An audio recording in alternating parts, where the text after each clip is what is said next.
Welcome to The Common Reader. Tonight's story is The Call of Cthulhu, written by H.P. Lovecraft. First published in 1928, this tale helped define the strange and cosmic horror that would come to bear Lovecraft's name. Through fragments of journals, disturbing sculptures, and the testimony of terrified witnesses, a dreadful truth begins to emerge.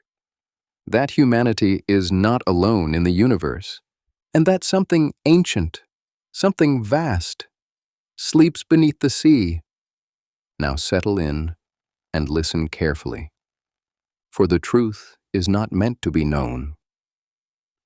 Of such great powers or beings there may be conceivably a survival of a hugely remote period when consciousness was manifested perhaps in shapes and forms long since withdrawn before the tide of advancing humanity.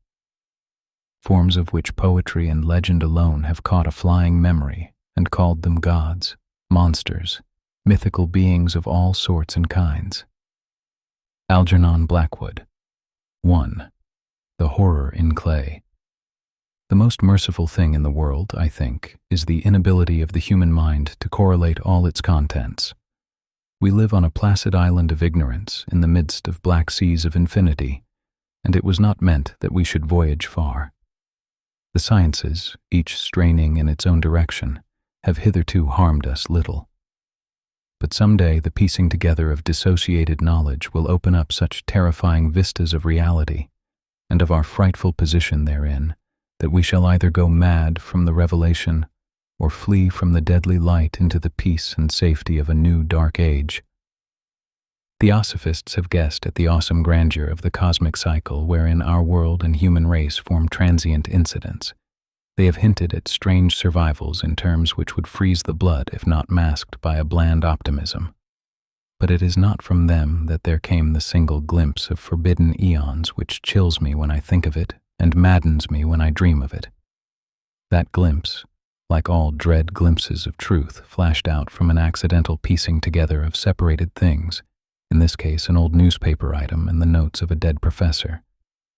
I hope that no one else will accomplish this piecing out.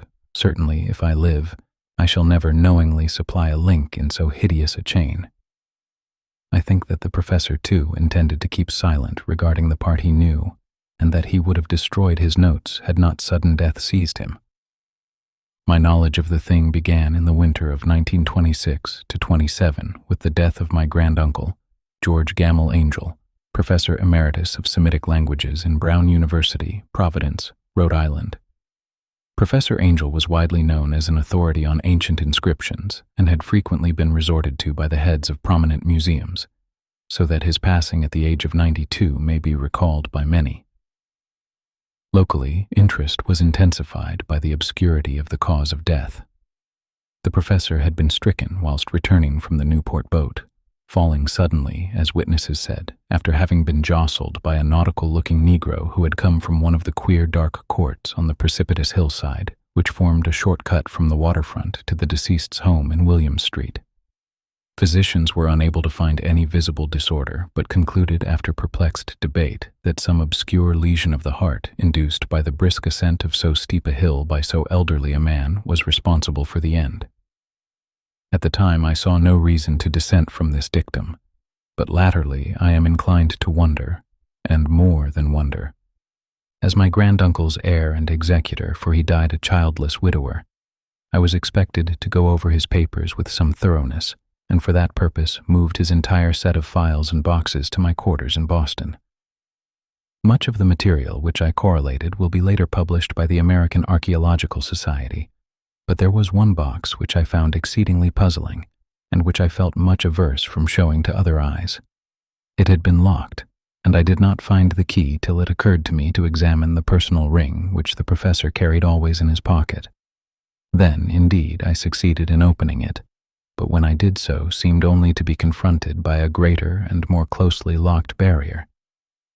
For what could be the meaning of the queer clay bas-relief and the disjointed jottings, ramblings, and cuttings which I found? Had my uncle, in his latter years, become credulous of the most superficial impostures? I resolved to search out the eccentric sculptor responsible for this apparent disturbance of an old man's peace of mind. The bas-relief was a rough rectangle less than an inch thick and about 5 by 6 inches in area, obviously of modern origin.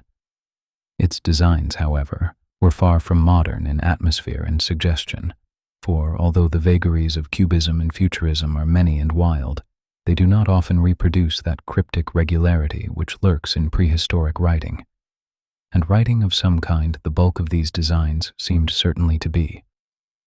Though my memory, despite much familiarity with the papers and collections of my uncle, failed in any way to identify this particular species, or even hint at its remotest affiliations.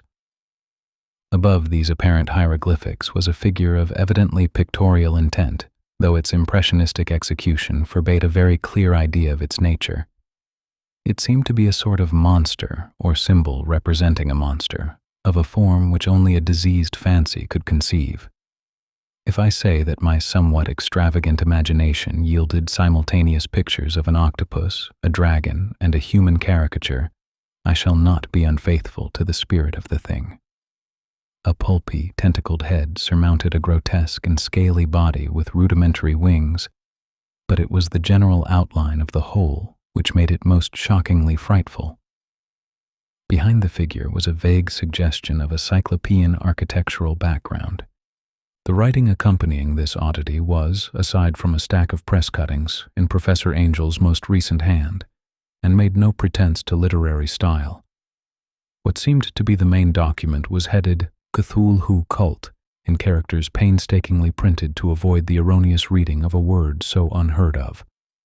This manuscript was divided into 2 sections, the first of which was headed 1925, Dream and Dream Work of H.A. Wilcox, 7 Thomas Street, Providence, R.I., and the second, Narrative of Inspector John R. LaGrasse, 121, Bienville Street, New Orleans, Louisiana, at 1908, AAS meeting, notes on same, and Professor Webb's account. The other manuscript papers were all brief notes, some of them accounts of the queer dreams of different persons, some of them citations from theosophical books and magazines, notably W. Scott Eliot's Atlantis and the Lost Lemuria, and the rest comments on long-surviving secret societies and hidden cults, with references to passages in such mythological and anthropological sourcebooks as Fraser's Golden Bough and Miss Murray's Witch Cult in Western Europe.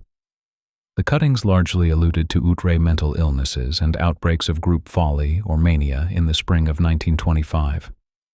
The first half of the principal manuscript told a very peculiar tale.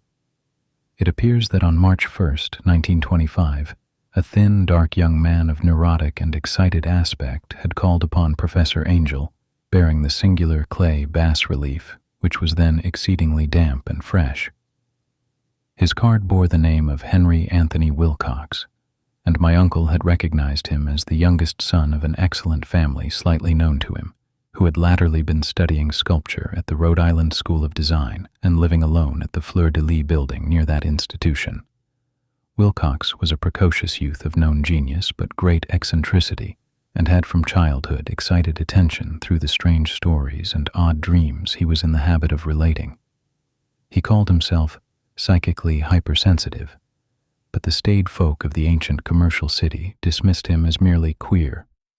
Never mingling much with his kind, he had dropped gradually from social visibility and was now known only to a small group of aesthetes from other towns.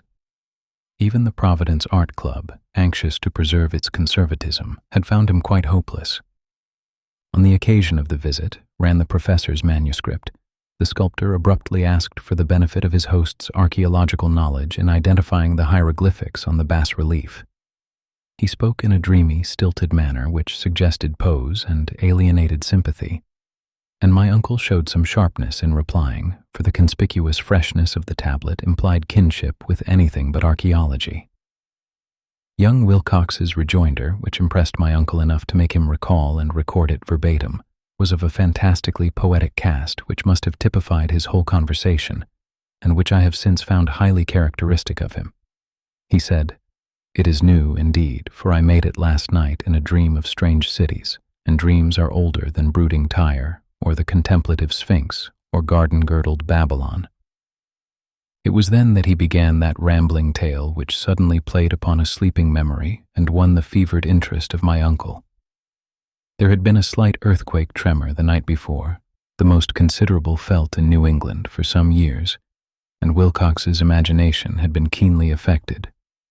Upon retiring, he had had an unprecedented dream of great cyclopean cities of Titan blocks and sky-flung monoliths, all dripping with green ooze and sinister with latent horror. Hieroglyphics had covered the walls and pillars, and from some undetermined point below had come a voice that was not a voice, a chaotic sensation which only fancy could transmute into sound, but which he attempted to render by the almost unpronounceable jumble of letters, Cthulhu Ftung. This verbal jumble was the key to the recollection which excited and disturbed Professor Angel. He questioned the sculptor with scientific minuteness, and studied with almost frantic intensity the bas-relief on which the youth had found himself working, chilled and clad only in his night-clothes, when waking had stolen bewilderingly over him. My uncle blamed his old age, Wilcox afterward said, for his slowness in recognizing both hieroglyphics and pictorial design. Many of his questions seemed highly out of place to his visitor, especially those which tried to connect the latter with strange cults or societies. And Wilcox could not understand the repeated promises of silence which he was offered in exchange for an admission of membership in some widespread mystical or paganly religious body. When Professor Angel became convinced that the sculptor was indeed ignorant of any cult or system of cryptic lore, he besieged his visitor with demands for future reports of dreams. This bore regular fruit, for after the first interview, the manuscript records daily calls of the young man, during which he related startling fragments of nocturnal imagery whose burden was always some terrible cyclopean vista of dark and dripping stone, with a subterrene voice or intelligence shouting monotonously in enigmatical sense, impacts uninscribable save as gibberish. The two sounds most frequently repeated are those rendered by the letters Cthulhu and Rulia. On March 23rd, the manuscript continued. Wilcox failed to appear, and inquiries at his quarters revealed that he had been stricken with an obscure sort of fever and taken to the home of his family in Waterman Street. He had cried out in the night, arousing several other artists in the building, and had manifested since then only alternations of unconsciousness and delirium. My uncle at once telephoned the family, and from that time forward kept close watch of the case, calling often at the Thayer Street office of Dr. Toby, whom he learned to be in charge. The youth's febrile mind, apparently, was dwelling on strange things, and the doctor shuddered now and then as he spoke of them. They included not only a repetition of what he had formerly dreamed, but touched wildly on a gigantic thing miles high which walked or lumbered about. He at no time fully described this object, but occasional frantic words, as repeated by Dr. Toby, convinced the professor that it must be identical with the nameless monstrosity he had sought to depict in his dream sculpture. Reference to this object, the doctor added, was invariably a prelude to the young man's subsidence into lethargy. His temperature, oddly enough, was not greatly above normal, but the whole condition was otherwise such as to suggest true fever rather than mental disorder. On April 2nd at about 3 p.m., every trace of Wilcox's malady suddenly ceased. He sat upright in bed, astonished to find himself at home and completely ignorant of what had happened in dream or reality since the night of March 22nd. Pronounced well by his physician, he returned to his quarters in 3 days, but to Professor Angel he was of no further assistance. All traces of strange dreaming had vanished with his recovery, and my uncle kept no record of his night thoughts after a week of pointless and irrelevant accounts of thoroughly usual visions. Here the first part of the manuscript ended, but references to certain of the scattered notes gave me much material for thought, so much, in fact, that only the ingrained skepticism then forming my philosophy can account for my continued distrust of the artist. The notes in question were those descriptive of the dreams of various persons covering the same period as that in which young Wilcox had had his strange visitations. My uncle, it seems, had quickly instituted a prodigiously far-flung body of inquiries amongst nearly all the friends whom he could question without impertinence, asking for nightly reports of their dreams and the dates of any notable visions for some time past. The reception of his request seems to have been varied, but he must, at the very least, have received more responses than any ordinary man could have handled without a secretary. This original correspondence was not preserved, but his notes formed a thorough and really significant digest. Average people in society and business, New England's traditional salt of the earth, gave an almost completely negative result, though scattered cases of uneasy but formless nocturnal impressions appear here and there, always between March 23rd and April 2nd, the period of young Wilcox's delirium. Scientific men were little more affected, though 4 cases of vague description suggest fugitive glimpses of strange landscapes, and in one case there is mentioned a dread of something abnormal. It was from the artists and poets that the pertinent answers came, and I know that panic would have broken loose had they been able to compare notes. As it was, lacking their original letters, I half suspected the compiler of having asked leading questions, or of having edited the correspondence in corroboration of what he had latently resolved to see. That is why I continued to feel that Wilcox, somehow cognizant of the old data which my uncle had possessed, had been imposing on the veteran scientist. These responses from aesthetes told a disturbing tale. From February 28th to April 2nd, a large proportion of them had dreamed very bizarre things, the intensity of the dreams being immeasurably the stronger during the period of the sculptor's delirium. Over a fourth of those who reported anything reported scenes and half-sounds not unlike those which Wilcox had described, and some of the dreamers confessed acute fear of the gigantic nameless thing visible toward the last. One case, which the note describes with emphasis, was very sad. The subject, a widely known architect with leanings toward theosophy and occultism, went violently insane on the date of young Wilcox's seizure, and expired several months later after incessant screamings to be saved from some escaped denizen of hell. Had my uncle referred to these cases by name instead of merely by number, I should have attempted some corroboration and personal investigation, but as it was, I succeeded in tracing down only a few. All of these, however, bore out the notes in full. I have often wondered if all the objects of the professor's questioning felt as puzzled as did this fraction. It is well that no explanation shall ever reach them. The press cuttings, as I have intimated, touched on cases of panic, mania, and eccentricity during the given period.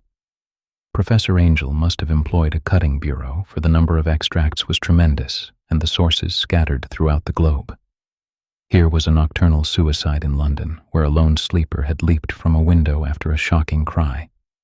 Here likewise a rambling letter to the editor of a paper in South America, where a fanatic deduces a dire future from visions he has seen. A dispatch from California describes a theosophist colony as donning white robes en masse for some glorious fulfillment which never arrives, whilst items from India speak guardedly of serious native unrest toward the end of March. Voodoo orgies multiply in Haiti, and African outposts report ominous mutterings. American officers in the Philippines find certain tribes bothersome about this time, and New York policemen are mobbed by hysterical Levantines on the night of March 22nd to 23rd. The west of Ireland, too, is full of wild rumor and legendary, and a fantastic painter named Ardois Bonneau hangs a blasphemous dream landscape in the Paris Spring Salon of 1926. And so numerous are the recorded troubles in insane asylums that only a miracle can have stopped the medical fraternity from noting strange parallelisms and drawing mystified conclusions. A weird bunch of cuttings, all told, and I can at this date scarcely envisage the callous rationalism with which I set them aside.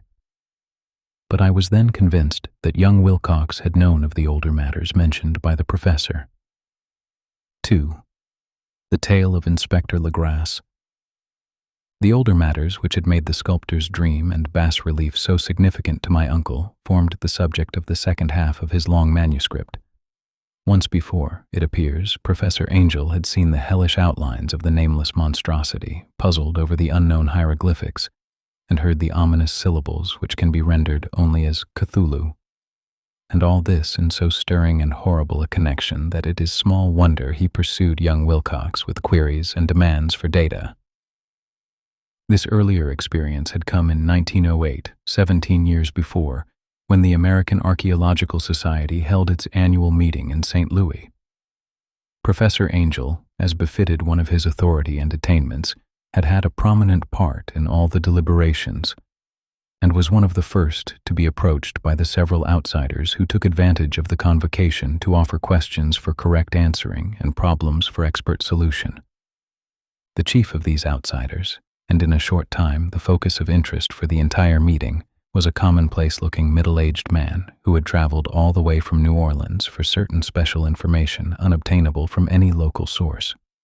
His name was John Raymond Legrasse, and he was by profession an inspector of police. With him he bore the subject of his visit, a grotesque, repulsive, and apparently very ancient stone statuette whose origin he was at a loss to determine. It must not be fancied that Inspector Legrasse had the least interest in archaeology. On the contrary, his wish for enlightenment was prompted by purely professional considerations. The statuette, idol, fetish, or whatever it was, had been captured some months before in the wooded swamps south of New Orleans during a raid on a supposed voodoo meeting, and so singular and hideous were the rites connected with it that the police could not but realize that they had stumbled on a dark cult totally unknown to them and infinitely more diabolic than even the blackest of the African voodoo circles. Of its origin, apart from the erratic and unbelievable tales extorted from the captured members, absolutely nothing was to be discovered. Hence the anxiety of the police for any antiquarian lore which might help them to place the frightful symbol and through it track down the cult to its fountainhead. Inspector Legrasse was scarcely prepared for the sensation which his offering created. One sight of the thing had been enough to throw the assembled men of science into a state of tense excitement, and they lost no time in crowding around him to gaze at the diminutive figure whose utter strangeness and air of genuinely abysmal antiquity hinted so potently at unopened and archaic vistas. No recognized school of sculpture had animated this terrible object, yet centuries and even thousands of years seemed recorded in its dim and greenish surface of unplaceable stone. The figure, which was finally passed slowly from man to man for close and careful study, was between 7 and 8 inches in height and of exquisitely artistic workmanship. It represented a monster of vaguely anthropoid outline, but with an octopus-like head whose face was a mass of feelers, a scaly, rubbery-looking body, prodigious claws on hind and forefeet, and long, narrow wings behind. This thing, which seemed instinct with a fearsome and unnatural malignancy, was of a somewhat bloated corpulence, and squatted evilly on a rectangular block or pedestal covered with undecipherable characters. The tips of the wings touched the back edge of the block. The seat occupied the center, whilst the long, curved claws of the doubled-up, crouching hind legs gripped the front edge and extended a quarter of the way down toward the bottom of the pedestal. The cephalopod head was bent forward, so that the ends of the facial feelers brushed the backs of huge forepaws which clasped the croucher's elevated knees. The aspect of the whole was abnormally lifelike, and the more subtly fearful because its source was so totally unknown. Its vast, awesome, and incalculable age was unmistakable, yet not one link did it show with any known type of art belonging to civilization's youth, or indeed to any other time. Totally separate and apart, its very material was a mystery, for the soapy, greenish-black stone with its golden or iridescent flecks and striations resembled nothing familiar to geology or mineralogy. The characters along the base were equally baffling, and no member present, despite a representation of half the world's expert learning in this field, could form the least notion of even their remotest linguistic kinship. They, like the subject and material, belonged to something horribly remote and distinct from mankind as we know it, something frightfully suggestive of old and unhallowed cycles of life in which our world and our conceptions have no part. And yet, as the members severally shook their heads and confessed defeat at the inspector's problem, there was one man in that gathering who suspected a touch of bizarre familiarity in the monstrous shape and writing, and who presently told with some diffidence of the odd trifle he knew. This person was the late William Channing Webb, professor of anthropology in Princeton University, and an explorer of no slight note. Professor Webb had been engaged 48 years before in a tour of Greenland and Iceland in search of some runic inscriptions which he failed to unearth.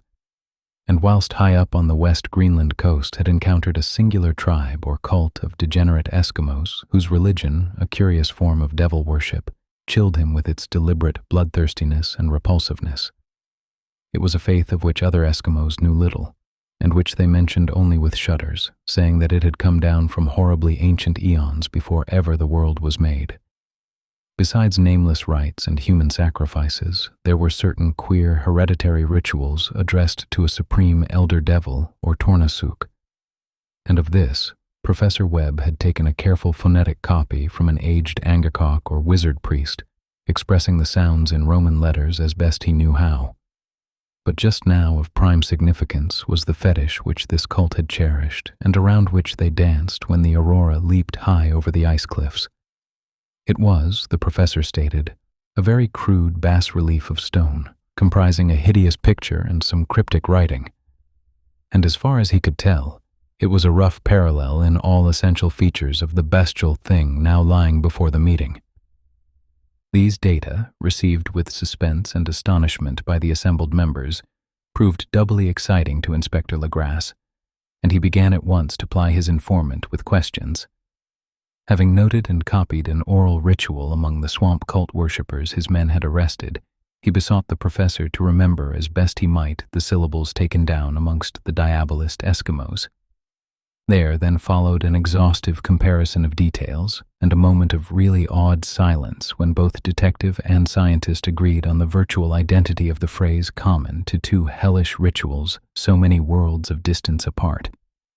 What, in substance, both the Eskimo wizards and the Louisiana swamp priests had chanted to their kindred idols was something very like this, the word divisions being guessed at from traditional breaks in the phrase as chanted aloud, Punglui mgluanaf Cthulhu Rilye Wagahnagl Legrasse had 1 point in advance of Professor Webb, for several among his mongrel prisoners had repeated to him what older celebrants had told them the words meant. This text, as given, ran something like this. In his house at Relia dead Cthulhu waits dreaming.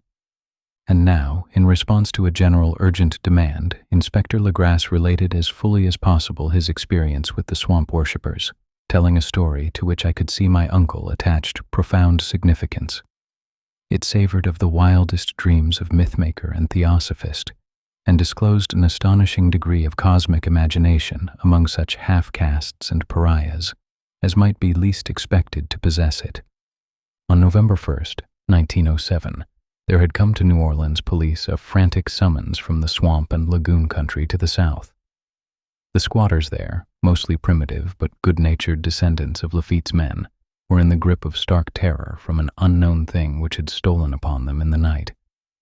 It was voodoo, apparently, but voodoo of a more terrible sort than they had ever known, and some of their women and children had disappeared since the malevolent tom-tom had begun its incessant beating far within the black haunted woods where no dweller ventured. There were insane shouts and harrowing screams, soul-chilling chants and dancing devil flames, and, the frightened messenger added, the people could stand it no more. So a body of 20 police, filling 2 carriages and an automobile, had set out in the late afternoon with the shivering squatter as a guide. At the end of the passable road they alighted, and for miles splashed on in silence through the terrible cypress woods where day never came.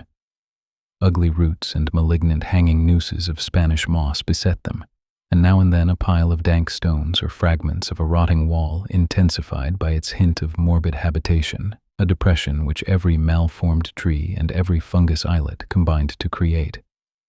At length, the squatter settlement, a miserable huddle of huts, hove in sight, and hysterical dwellers ran out to cluster around the group of bobbing lanterns. The muffled beat of tom-toms was now faintly audible far, far ahead, and a curdling shriek came at infrequent intervals when the wind shifted. A reddish glare, too, seemed to filter through the pale undergrowth beyond endless avenues of forest night. Reluctant even to be left alone again, each one of the cowed squatters refused point-blank to advance another inch toward the scene of unholy worship. So Inspector Legrasse and his 19 colleagues plunged on unguided into black arcades of horror that none of them had ever trod before. The region now entered by the police was one of traditionally evil repute, substantially unknown and untraversed by white men. There were legends of a hidden lake unglimpsed by mortal sight, in which dwelt a huge, formless white polypus thing with luminous eyes, and squatters whispered that bat-winged devils flew up out of caverns in inner earth to worship it at midnight. They said it had been there before D'Iberville, before La Salle, before the Indians, and before even the wholesome beasts and birds of the woods.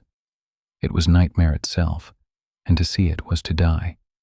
But it made men dream, and so they knew enough to keep away. The present voodoo orgy was indeed on the merest fringe of this abhorred area, but that location was bad enough. Hence perhaps the very place of the worship had terrified the squatters more than the shocking sounds and incidents.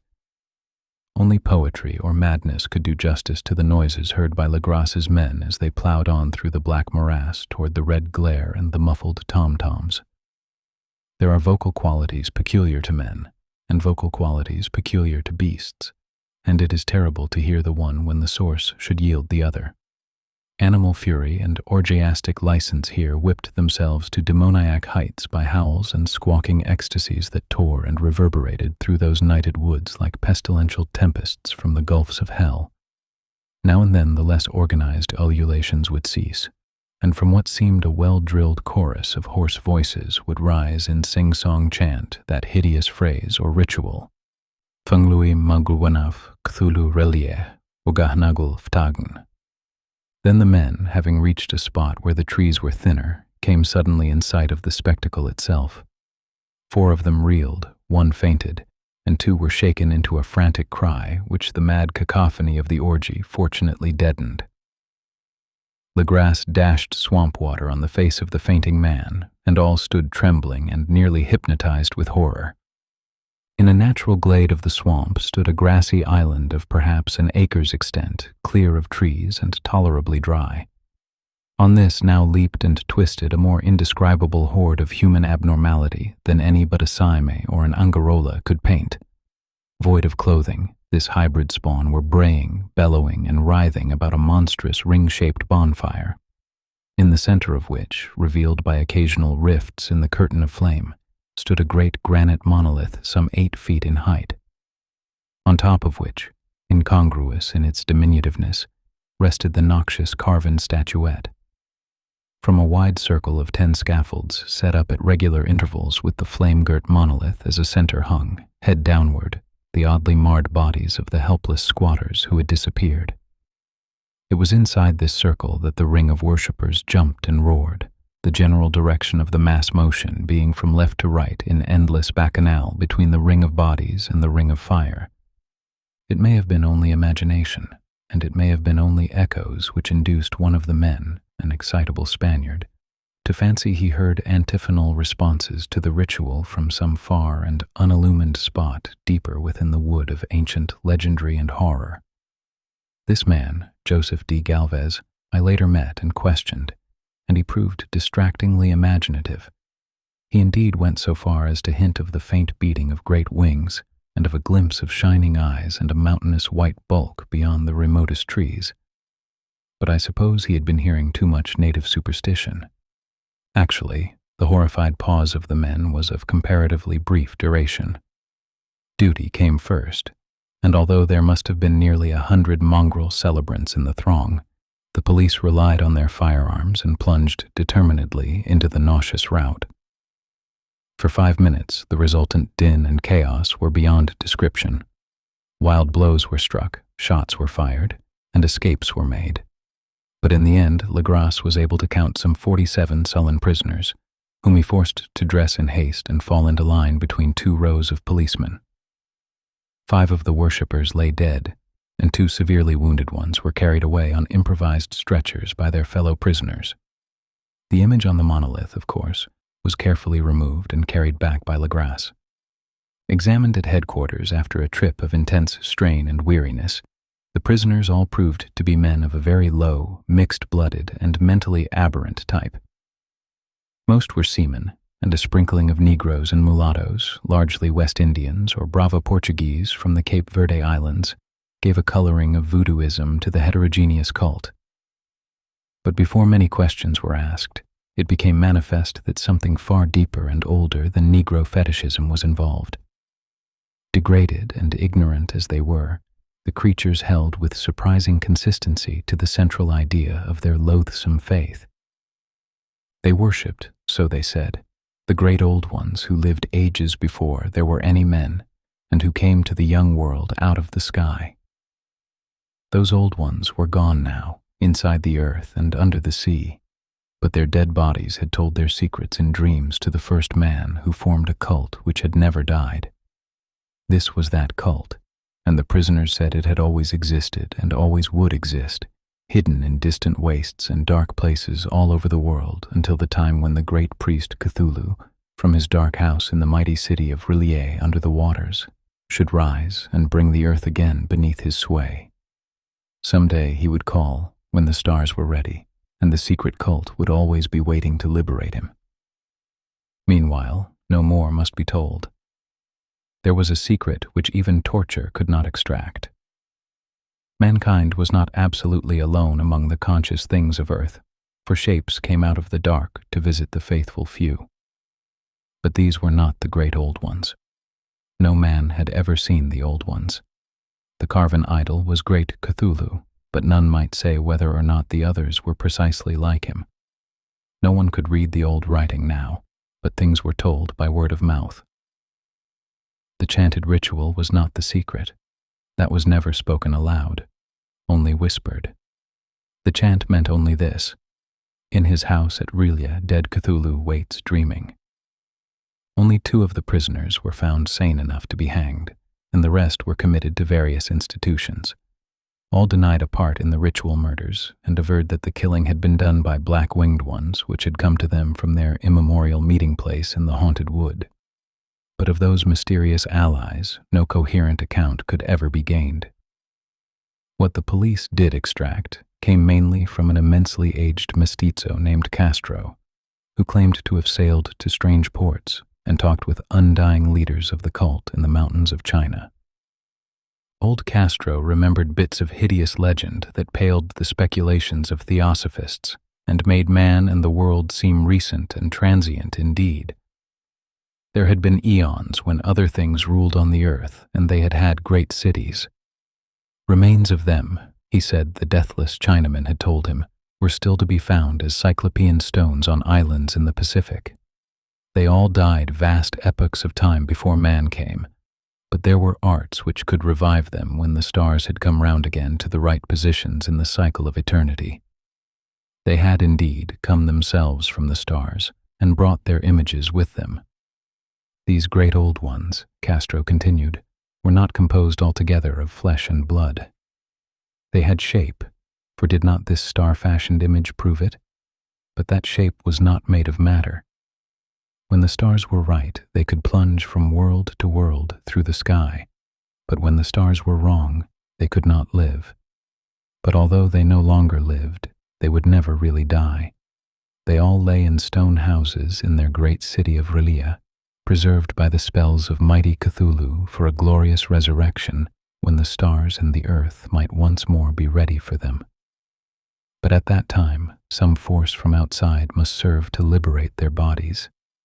The spells that preserved them intact likewise prevented them from making an initial move, and they could only lie awake in the dark and think whilst uncounted millions of years rolled by.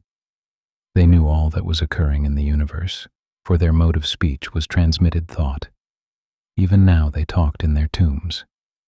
When, after infinities of chaos, the first men came, the great old ones spoke to the sensitive among them by molding their dreams, for only thus could their language reach the fleshly minds of mammals. Then, whispered Castro, those first men formed the cult around small idols which the great ones showed them, idols brought in dim eras from dark stars. That cult would never die till the stars came right again, and the secret priests would take great Cthulhu from his tomb to revive his subjects and resume his rule of earth. The time would be easy to know, for then mankind would have become as the great old ones, free and wild and beyond good and evil, with laws and morals thrown aside and all men shouting and killing and reveling in joy. Then the liberated old ones would teach them new ways to shout and kill and revel and enjoy themselves, and all the earth would flame with a holocaust of ecstasy and freedom.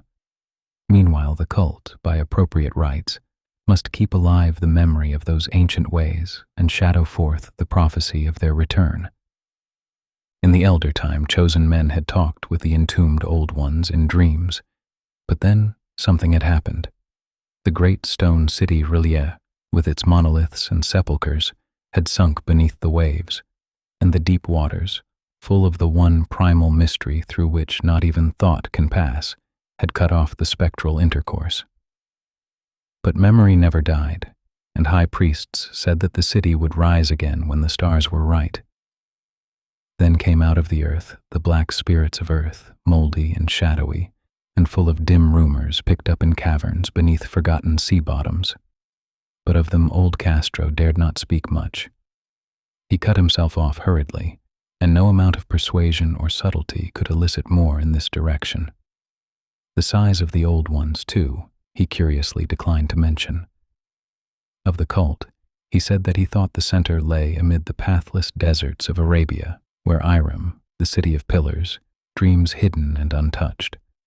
It was not allied to the European witch cult and was virtually unknown beyond its members. No book had ever really hinted of it, though the deathless Chinaman said that there were double meanings in the Necronomicon of the mad Arab Abdul al-Hazred, which the initiated might read as they chose, especially the much-discussed couplet, "That is not dead which can eternal lie, and with strange eons even death may die." Legras, deeply impressed and not a little bewildered, had inquired in vain concerning the historic affiliations of the cult. Castro, apparently, had told the truth when he said that it was wholly secret. The authorities at Tulane University could shed no light upon either cult or image, and now the detective had come to the highest authorities in the country and met with no more than the Greenland tale of Professor Webb. The feverish interest aroused at the meeting by Legras's tale, corroborated as it was by the statuette, is echoed in the subsequent correspondence of those who attended, although scant mention occurs in the formal publication of the society. Caution is the first care of those accustomed to face occasional charlatanry and imposture. Legras for some time lent the image to Professor Webb, but at the latter's death it was returned to him and remains in his possession, where I viewed it not long ago. It is truly a terrible thing, and unmistakably akin to the dream sculpture of young Wilcox. That my uncle was excited by the tale of the sculptor I did not wonder, for what thoughts must arise upon hearing, after a knowledge of what Legras had learned of the cult, of a sensitive young man who had dreamed not only the figure and exact hieroglyphics of the swamp-found image and the Greenland devil tablet, but had come in his dreams upon at least 3 of the precise words of the formula uttered alike by Eskimo diabolists and mongrel Louisianans. Professor Angel's instant start on an investigation of the utmost thoroughness was eminently natural, though privately I suspected young Wilcox of having heard of the cult in some indirect way, and of having invented a series of dreams to heighten and continue the mystery at my uncle's expense. The dream narratives and cuttings collected by the professor were, of course, strong corroboration, but the rationalism of my mind and the extravagance of the whole subject led me to adopt what I thought the most sensible conclusions. So, after thoroughly studying the manuscript again and correlating the theosophical and anthropological notes with the cult narrative of Legras, I made a trip to Providence to see the sculptor and give him the rebuke I thought proper for so boldly imposing upon a learned and aged man. Wilcox still lived alone in the Fleur-de-Lis building in Thomas Street, a hideous Victorian imitation of 17th-century Breton architecture, which flaunts its stuccoed front amidst the lovely colonial houses on the ancient hill and under the very shadow of the finest Georgian steeple in America. I found him at work in his rooms, and at once conceded from the specimens scattered about that his genius is indeed profound and authentic. He will, I believe, be heard from sometime as one of the great decadents, for he has crystallized in clay and will one day mirror in marble those nightmares and fantasies which Arthur Machen evokes in prose and Clark Ashton Smith makes visible in verse and in painting. Dark, frail, and somewhat unkempt in aspect, he turned languidly at my knock and asked me my business without rising. When I told him who I was, he displayed some interest, for my uncle had excited his curiosity in probing his strange dreams, yet had never explained the reason for the study. I did not enlarge his knowledge in this regard, but sought with some subtlety to draw him out. In a short time, I became convinced of his absolute sincerity, for he spoke of the dreams in a manner none could mistake. They and their subconscious residuum had influenced his art profoundly, and he showed me a morbid statue whose contours almost made me shake with the potency of its black suggestion. He could not recall having seen the original of this thing except in his own dream bas-relief, but the outlines had formed themselves insensibly under his hands. It was, no doubt, the giant shape he had raved of in delirium. That he really knew nothing of the hidden cult, save from what my uncle's relentless catechism had let fall, he soon made clear. And again I strove to think of some way in which he could possibly have received the weird impressions. He talked of his dreams in a strangely poetic fashion, making me see with terrible vividness the damp cyclopean city of slimy green stone, whose geometry, he oddly said, was all wrong, and hear with frightened expectancy the ceaseless, half-mental calling from underground, Cthulhu ftang, Cthulhu ftang. These words had formed part of that dread ritual which told of dead Cthulhu's dream vigil in his stone vault at Rulia, and I felt deeply moved despite my rational beliefs. Wilcox, I was sure, had heard of the cult in some casual way, and had soon forgotten it amidst the mass of his equally weird reading and imagining. Later, by virtue of its sheer impressiveness, it had found subconscious expression in dreams, in the bas-relief, and in the terrible statue I now beheld, so that his imposture upon my uncle had been a very innocent one. The youth was of a type, at once slightly affected and slightly ill-mannered, which I could never like, but I was willing enough now to admit both his genius and his honesty. I took leave of him amicably, and wish him all the success his talent promises. The matter of the cult still remained to fascinate me, and at times I had visions of personal fame from researches into its origin and connections.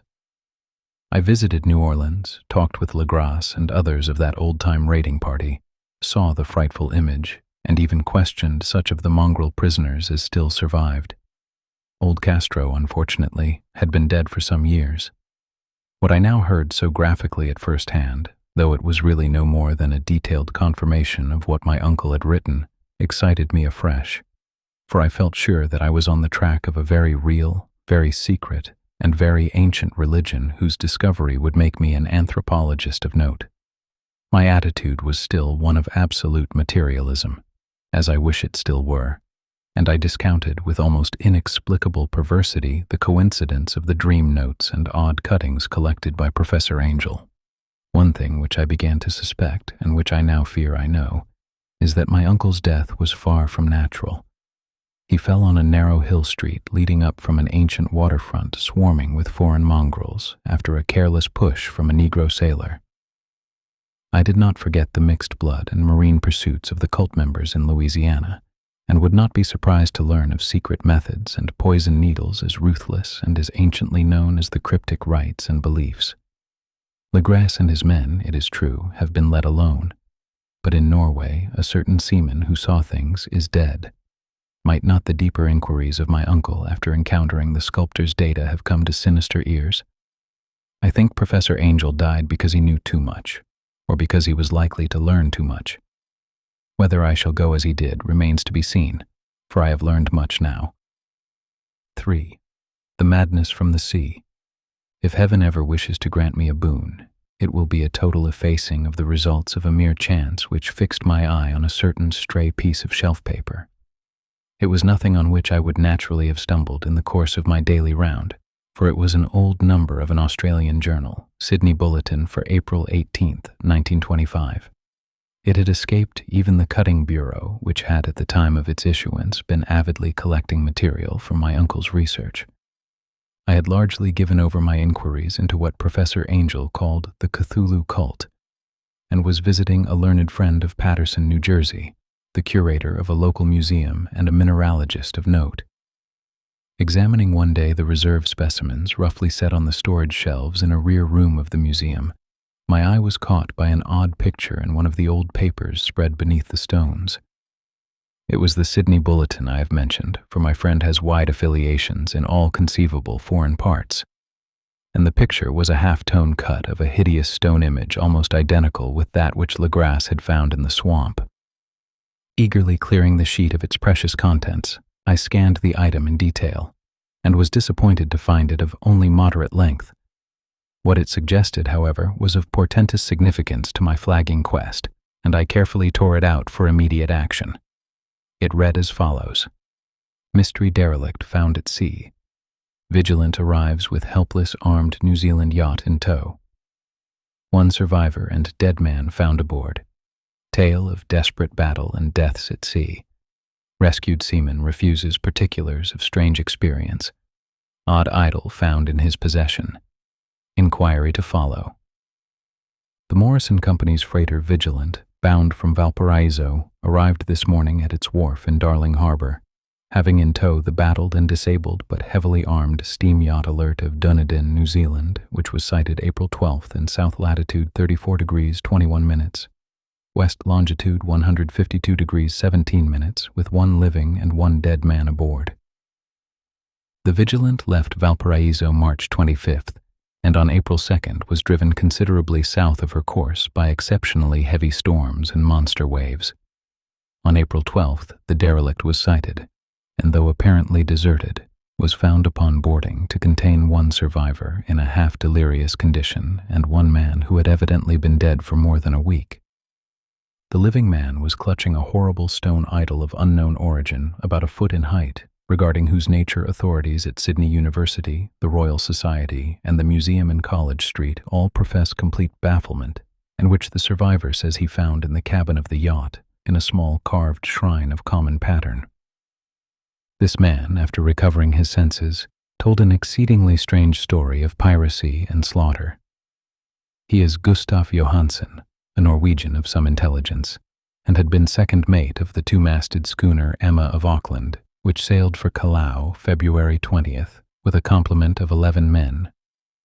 The Emma, he says, was delayed and thrown widely south of her course by the great storm of March 1st, and on March 22nd, in south latitude 49 degrees 51 minutes, west longitude 128 degrees 34 minutes, encountered the Alert, manned by a queer and evil-looking crew of Kanakas and half-castes. Being ordered peremptorily to turn back, Captain Collins refused, whereupon the strange crew began to fire savagely and without warning upon the schooner with a peculiarly heavy battery of brass cannon forming part of the yacht's equipment.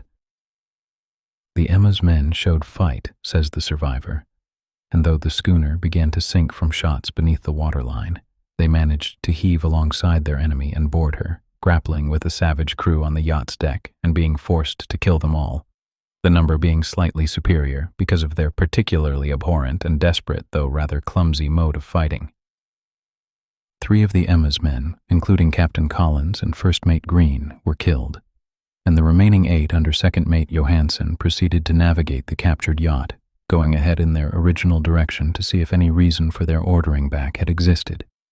The next day, it appears, they raised and landed on a small island, although none is known to exist in that part of the ocean. And 6 of the men somehow died ashore, though Johansen is queerly reticent about this part of his story and speaks only of their falling into a rock chasm. Later, it seems, he and one companion boarded the yacht and tried to manage her, but were beaten about by the storm of April 2nd. From that time till his rescue on the 12th, the man remembers little, and he does not even recall when William Bryden, his companion, died. Bryden's death reveals no apparent cause, and was probably due to excitement or exposure. Cable advices from Dunedin report that the Alert was well known there as an island trader, and bore an evil reputation along the waterfront. It was owned by a curious group of half-castes whose frequent meetings and night trips to the woods attracted no little curiosity, and it had set sail in great haste just after the storm and earth tremors of March 1st. Our Auckland correspondent gives the Emma and her crew an excellent reputation, and Johansen is described as a sober and worthy man. The Admiralty will institute an inquiry on the whole matter beginning tomorrow, at which every effort will be made to induce Johansen to speak more freely than he has done hitherto. This was all, together with the picture of the hellish image, but what a train of ideas it started in my mind. Here were new treasuries of data on the Cthulhu cult, and evidence that it had strange interests at sea as well as on land. What motive prompted the hybrid crew to order back the Emma as they sailed about with their hideous idol? What was the unknown island on which 6 of the Emma's crew had died, and about which the mate Johansson was so secretive? What had the Vice Admiralty's investigation brought out, and what was known of the noxious cult in Dunedin? And most marvelous of all, what deep and more than natural linkage of dates was this which gave a malign and now undeniable significance to the various turns of events so carefully noted by my uncle? March 1st, our February 28th, according to the international dateline, the earthquake and storm had come. From Dunedin, the Alert and her noisome crew had darted eagerly forth as if imperiously summoned, and on the other side of the earth poets and artists had begun to dream of a strange, dank cyclopean city, whilst a young sculptor had molded in his sleep the form of the dreaded Cthulhu. March 23rd, the crew of the Emma landed on an unknown island and left 6 men dead.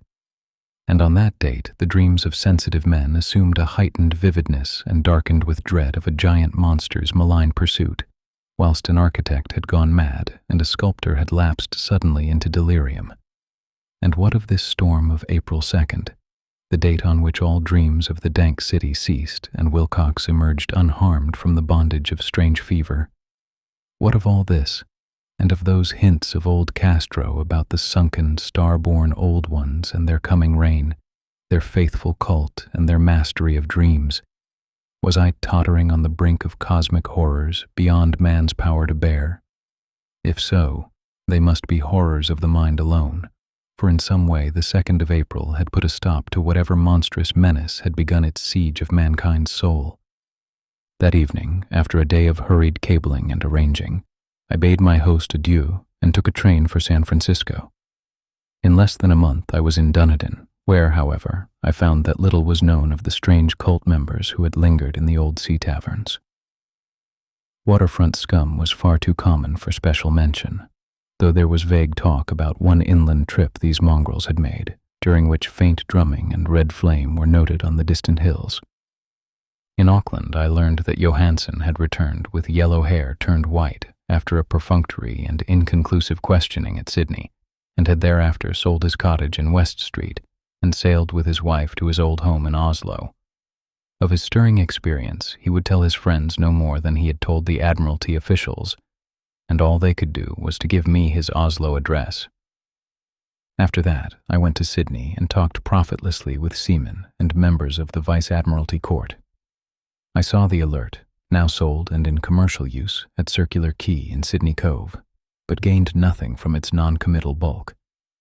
The crouching image with its cuttlefish head, dragon body, scaly wings, and hieroglyphed pedestal was preserved in the museum at Hyde Park, and I studied it long and well, finding it a thing of balefully exquisite workmanship, and with the same utter mystery, terrible antiquity, and unearthly strangeness of material which I had noted in Legrasse's smaller specimen. Geologists, the curator told me, had found it a monstrous puzzle, for they vowed that the world held no rock like it. Then I thought with a shudder of what old Castro had told Legrasse about the primal great ones. They had come from the stars, and had brought their images with them. Shaken with such a mental revolution as I had never before known, I now resolved to visit mate Johansson in Oslo. Sailing for London, I re-embarked at once for the Norwegian capital, and one autumn day landed at the trim wharves in the shadow of the Egeberg. Johansson's address, I discovered, lay in the old town of King Harald Hardrada, which kept alive the name of Oslo during all the centuries that the greater city masqueraded as Christiania. I made the brief trip by taxicab and knocked with palpitant heart at the door of a neat and ancient building with plastered front. A sad-faced woman in black answered my summons, and I was stung with disappointment when she told me in halting English that Gustav Johansson was no more. He had not long survived his return, said his wife, for the doings at sea in 1925 had broken him. He had told her no more than he had told the public, but had left a long manuscript of technical matters, as he said, written in English, evidently in order to safeguard her from the peril of casual perusal.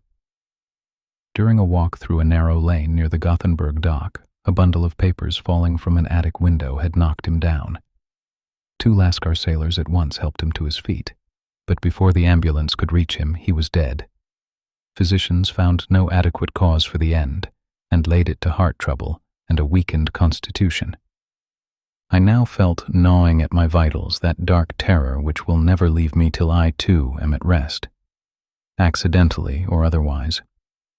Persuading the widow that my connection with her husband's technical matters was sufficient to entitle me to his manuscript, I bore the document away and began to read it on the London boat. It was a simple, rambling thing, a naive sailor's effort at a post facto diary, and strove to recall day by day that last awful voyage. I cannot attempt to transcribe it verbatim in all its cloudiness and redundance, but I will tell its gist enough to show why the sound of the water against the vessel's sides became so unendurable to me that I stopped my ears with cotton. Johansen, thank God, did not know quite all, even though he saw the city and the thing, but I shall never sleep calmly again when I think of the horrors that lurk ceaselessly behind life in time and in space, and of those unhallowed blasphemies from elder stars which dream beneath the sea, known and favored by a nightmare cult ready and eager to loose them on the world whenever another earthquake shall heave their monstrous stone city again to the sun and air. Johansen's voyage had begun just as he told it to the Vice-Admiralty. The Emma, in ballast, had cleared Auckland on February 20th and had felt the full force of that earthquake-born tempest which must have heaved up from the sea bottom the horrors that filled men's dreams. Once more under control, the ship was making good progress when held up by the Alert on March 22nd, and I could feel the mate's regret as he wrote of her bombardment and sinking. Of the swarthy cult fiends on the Alert, he speaks with significant horror. There was some peculiarly abominable quality about them which made their destruction seem almost a duty, and Johansen shows ingenuous wonder at the charge of ruthlessness brought against his party during the proceedings of the Court of Inquiry. Then, driven ahead by curiosity in their captured yacht under Johansen's command, the men sight a great stone pillar sticking out of the sea, and in south latitude 47 degrees 9 minutes, west longitude 126 degrees 43 minutes come upon a coastline of mingled mud, ooze, and weedy cyclopean masonry, which can be nothing less than the tangible substance of Earth's supreme terror, the nightmare corpse city of Rillier, that was built in measureless eons behind history by the vast, loathsome shapes that seeped down from the dark stars. There lay great Cthulhu and his hordes, hidden in green slimy vaults and sending out at last, after cycles incalculable, the thoughts that spread fear to the dreams of the sensitive and called imperiously to the faithful to come on a pilgrimage of liberation and restoration. All this Johansen did not suspect, but God knows he soon saw enough. I suppose that only a single mountaintop, the hideous monolith-crowned citadel whereon great Cthulhu was buried, actually emerged from the waters. When I think of the extent of all that may be brooding down there, I almost wish to kill myself forthwith. Johansen and his men were awed by the cosmic majesty of this dripping Babylon of elder demons, and must have guessed without guidance that it was nothing of this or of any sane planet. Awe at the unbelievable size of the greenish stone blocks, at the dizzying height of the great carven monolith, and at the stupefying identity of the colossal statues and bas-reliefs with the queer image found in the shrine on the Alert, is poignantly visible in every line of the mate's frightened description. Without knowing what futurism is like, Johansen achieved something very close to it when he spoke of the city, for instead of describing any definite structure or building, he dwells only on the broad impressions of vast angles and stone surfaces too great to belong to anything right or proper for this earth, and impious with horrible images and hieroglyphs. I mention his talk about angles because it suggests something Wilcox had told me of his awful dreams. He had said that the geometry of the dream place he saw was abnormal, non-Euclidean, and loathsomely redolent of spheres and dimensions apart from ours. Now an unlettered seaman felt the same thing whilst gazing at the terrible reality. Johansen and his men landed at a sloping mud bank on this monstrous acropolis, and clambered slipperily up over Titan oozy blocks which could have been no mortal staircase. The very Son of Heaven seemed distorted when viewed through the polarizing miasma welling out from this sea-soaked perversion, and twisted menace and suspense lurked leeringly in those crazily elusive angles of carven rock where a second glance showed concavity after the first showed convexity. Something very like fright had come over all the explorers before anything more definite than rock and ooze and weed was seen. Each would have fled had he not feared the scorn of the others, and it was only half-heartedly that they searched, vainly, as it proved, for some portable souvenir to bear away. It was Rodriguez the Portuguese who climbed up the foot of the monolith and shouted of what he had found. The rest followed him, and looked curiously at the immense carved door with the now familiar squid dragon bas-relief. It was, Johansen said, like a great barn door, and they all felt that it was a door because of the ornate lintel, threshold, and jambs around it, though they could not decide whether it lay flat like a trap-door or slantwise like an outside cellar door. As Wilcox would have said, the geometry of the place was all wrong. One could not be sure that the sea and the ground were horizontal, hence the relative position of everything else seemed phantasmally variable. Bryden pushed at the stone in several places without result. Then Donovan felt over it delicately around the edge, pressing each point separately as he went. He climbed interminably along the grotesque stone molding. That is, one would call it climbing if the thing was not after all horizontal, and the men wondered how any door in the universe could be so vast. Then, very softly and slowly, the acre-great panel began to give inward at the top, and they saw that it was balanced. Donovan slid or somehow propelled himself down or along the jamb and rejoined his fellows, and everyone watched the queer recession of the monstrously carven portal. In this fantasy of prismatic distortion, it moved anomalously in a diagonal way, so that all the rules of matter and perspective seemed upset. The aperture was black with a darkness almost material. That tenebrousness was indeed a positive quality, for it obscured such parts of the inner walls as ought to have been revealed and actually burst forth like smoke from its eon-long imprisonment, visibly darkening the sun as it slunk away into the shrunken and gibbous sky on flapping membranous wings. The odor arising from the newly opened depths was intolerable, and at length the quick-eared Hawkins thought he heard a nasty, slopping sound down there. Everyone listened, and everyone was listening still when it lumbered slobberingly into sight and gropingly squeezed its gelatinous green immensity through the black doorway into the tainted outside air of that poison city of madness. Poor Johansen's handwriting almost gave out when he wrote of this.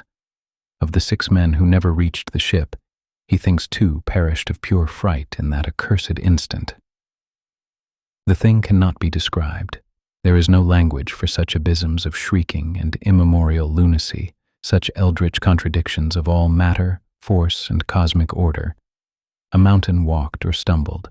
God, what wonder that across the earth a great architect went mad, and poor Wilcox raved with fever in that telepathic instant. The thing of the idols, the green, sticky spawn of the stars, had awaked to claim his own. The stars were right again, and what an age-old cult had failed to do by design, a band of innocent sailors had done by accident. After vigintillions of years, great Cthulhu was loose again, and ravening for delight. 3 men were swept up by the flabby claws before anybody turned. God rest them, if there be any rest in the universe. They were Donovan, Guerrera, and Angstrom. Parker slipped as the other 3 were plunging frenziedly over endless vistas of green-crusted rock to the boat, and Johansen swears he was swallowed up by an angle of masonry which shouldn't have been there, an angle which was acute, but behaved as if it were obtuse.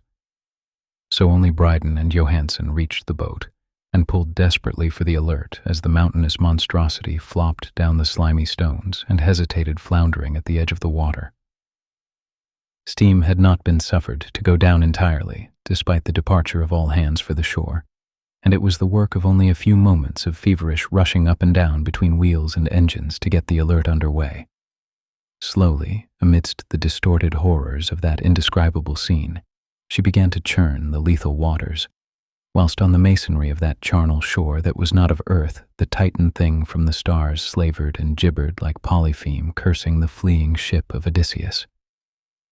Then, bolder than the storied Cyclops, great Cthulhu slid greasily into the water and began to pursue with vast wave-raising strokes of cosmic potency.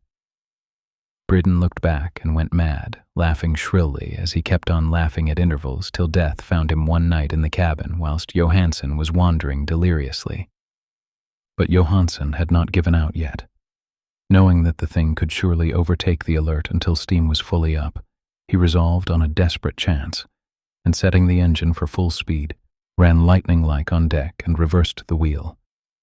There was a mighty eddying and foaming in the noisome brine, and as the steam mounted higher and higher, the brave Norwegian drove his vessel head-on against the pursuing jelly which rose above the unclean froth like the stern of a demon galleon. The awful squid-head with writhing feelers came nearly up to the bowsprit of the sturdy yacht, but Johansen drove on relentlessly. There was a bursting as of an exploding bladder, a slushy nastiness as of a cloven sunfish, a stench as of 1,000 opened graves, and a sound that the chronicler would not put on paper. For an instant the ship was befouled by an acrid and blinding green cloud, and then there was only a venomous seething astern, where, God in heaven, the scattered plasticity of that nameless sky-spawn was nebulously recombining in its hateful original form, whilst its distance widened every second as the Alert gained impetus from its mounting steam. That was all. After that, Johansen only brooded over the idol in the cabin and attended to a few matters of food for himself and the laughing maniac by his side. He did not try to navigate after the first bold flight, for the reaction had taken something out of his soul. Then came the storm of April 2nd and a gathering of the clouds about his consciousness. There is a sense of spectral whirling through liquid gulfs of infinity, of dizzying rides through reeling universes on a comet's tail, and of hysterical plunges from the pit to the moon and from the moon back again to the pit, all livened by a cachinating chorus of the distorted, hilarious elder gods and the green, bat-winged, mocking imps of Tartarus. Out of that dream came rescue, the Vigilant, the Vice-Admiralty Court, the streets of Dunedin, and the long voyage back home to the old house by the Egeberg. He could not tell. They would think him mad. He would write of what he knew before death came, but his wife must not guess. Death would be a boon if only it could blot out the memories. That was the document I read, and now I have placed it in the tin box beside the bas-relief and the papers of Professor Angel. With it shall go this record of mine, this test of my own sanity, wherein is pieced together that which I hope may never be pieced together again. I have looked upon all that the universe has to hold of horror, and even the skies of spring and the flowers of summer must ever afterward be poison to me. But I do not think my life will be long. As my uncle went, as poor Johansen went, so I shall go. I know too much, and the cult still lives. Cthulhu still lives too, I suppose, again in that chasm of stone which has shielded him since the sun was young. His accursed city is sunken once more, for the Vigilant sailed over the spot after the April storm, but his ministers on earth still bellow and prance and slay around idol-capped monoliths in lonely places.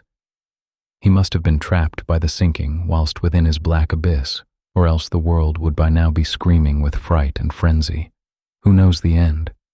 What has risen may sink, and what has sunk may rise. Loathsomeness waits and dreams in the deep, and decay spreads over the tottering cities of men. A time will come, but I must not and cannot think.